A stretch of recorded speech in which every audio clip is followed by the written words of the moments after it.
Hi friends, అందరికీ నమస్కారం. Welcome to my channel.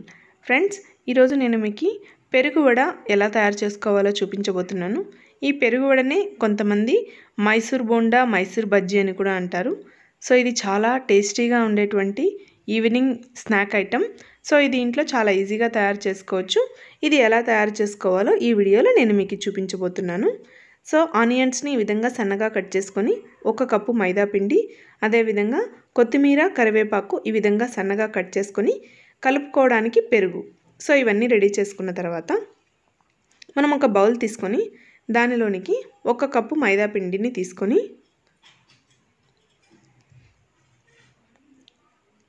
ఒకసారి దాన్ని కలుపుకున్న తర్వాత దానిలోనికి మనం సన్నగా కట్ చేసుకున్నటువంటి ఆనియన్స్ని వేసుకుంటున్నాను. సో ఆనియన్స్ కొద్దిగా ఎక్కువ తీసుకుంటే టేస్టీగా ఉంటాయి. సో అదేవిధంగా దీనిలోనికి మనం సన్నగా కట్ చేసి ఉంచుకున్నటువంటి కొత్తిమీర మరియు కరివేపాకు ఇవి రెండు కూడా వేసేసుకోవాలి. సో అదేవిధంగా మనకి పిండి కన్సిస్టెన్సీ ఎంత కావాలో అంత కలుపుకోవడానికి సరిపడినంత పెరుగు తీసుకోవాలి. దీనికి మనం మళ్ళీ వాటర్ యాడ్ చేసుకోవాల్సిన అవసరం లేదు, పెరుగుతోనే కలిపేసుకుంటాము. సో కావాల్సిన కన్సిస్టెన్సీకి సరిపడా పెరుగు తీసుకున్న తర్వాత రుచికి సరిపడినంత ఉప్పు, అదేవిధంగా కొద్దిగా వంట సోడా,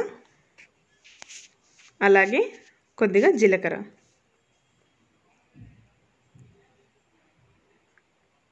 సో ఇవన్నీ వేసుకున్న తర్వాత వీటన్నింటినీ ఒకసారి బాగా మిక్స్ చేసేసుకోవాలి.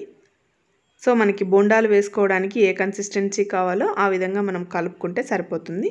సో చివరగా దీంట్లోనికి మనం పచ్చిమిర్చి వేసేసుకొని ఒకసారి చేత్తో బాగా పిండిని కలిపేసుకుంటే సో మనకి బోండాలు పిండి తయారైపోతుంది. సో ఈ విధంగా చూడండి, మనకి బోండా వేసుకోవడానికి సరిపడినంత కన్సిస్టెన్సీలో మనం పిండిని తయారు చేసేసుకుంటే సరిపోతుంది. ఈ విధంగా తయారైపోయినటువంటి పిండి పైన మూత పెట్టేసి మనం 2 గంటల పాటు ఈ పిండిని నానబెట్టుకోవాలి. 2 గంటల తర్వాత వీటిని బోండాల్లాగా వేసుకోవాలి. సో 2 అవర్స్ తర్వాత చూడండి పిండి బాగా నానిపోయినట్టుగా అనిపిస్తుంది.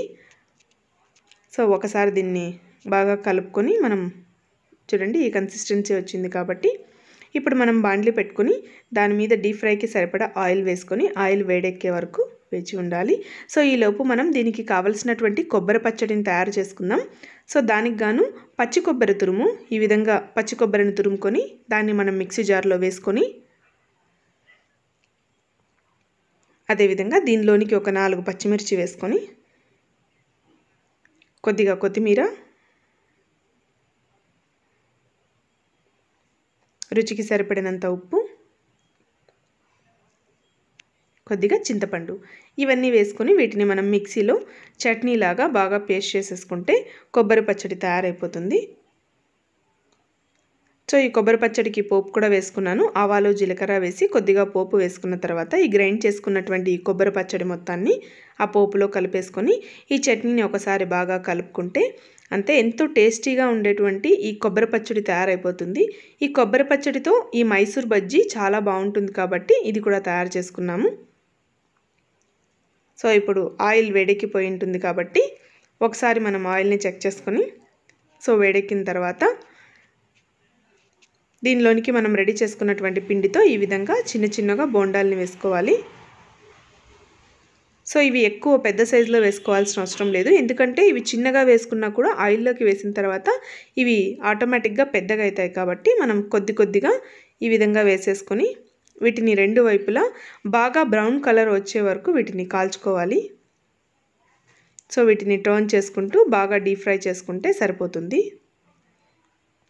సో వీటిని సన్నని మంట మీద కాల్చినట్టయితే చాలాసేపు లోపల మొత్తం బాగా వేగిపోతాయి. సో ఇప్పుడు చూసారు కదా, మంచి కలర్ వచ్చేసేంతవరకు వేయించుకున్న తర్వాత మనం వీటిని తీసుకొని ప్లేట్ పైన మనం టిష్యూ పేపర్ వేసుకొని దాని మీద వేసుకుంటే ఆయిల్ మొత్తం పీల్చేస్తుంది.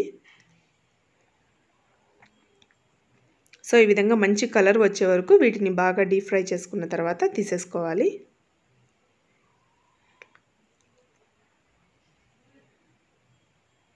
సో చూడండి మొత్తం తయారైపోయాయి. ఈ విధంగా తీసేసుకున్న తర్వాత వీటిని పక్కన పెట్టేసుకోవాలి.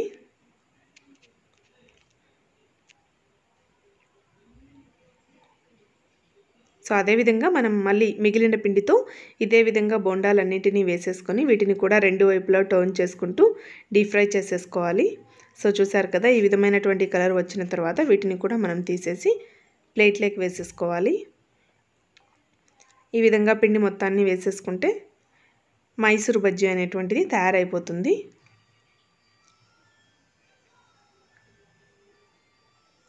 సో చూస్తున్నారు కదా, ఈ విధంగా మైసూర్ బోండా లేదా పెరుగు వడ చాలా ఈజీగా ఇంట్లోనే ట్రై చేసేసుకోవచ్చు. సో దీనికి ఈ కొబ్బరి పచ్చడి కూడా చేశాం కాబట్టి ఈ కొబ్బరి పచ్చడితో మనం ఈ మైసూర్ బోండాని తిన్నట్టయితే చాలా టేస్టీగా ఉంటుంది. ఇది పెరుగు వడ అందరూ ఇష్టపడి ఈవినింగ్ టైమ్స్ తినేటువంటి స్నాక్ కాబట్టి సో మనం చాలా తొందరగానే ప్రిపేర్ చేసేసుకోవచ్చు. సో చూసారు కదా, దీన్ని ఒకసారి ఓపెన్ చేసి చూస్తే లోపల కూడా చూడండి, సన్న మంట మీద వీటిని డీప్ ఫ్రై చేశాం కాబట్టి లోపల కూడా బాగా మొత్తం డీప్ ఫ్రైగా బాగా కాలింది. సో దీన్ని కొబ్బరి పచ్చడితో తింటే చాలా టేస్టీగా ఉంటుంది. సో ఫ్రెండ్స్, ఈ వీడియో కనుక మీకు నచ్చినట్టయితే నా వీడియోని మీరు లైక్ చేయండి, షేర్ చేయండి, సబ్స్క్రైబ్ చేయడం మాత్రం మర్చిపోకండి. Thanks for watching.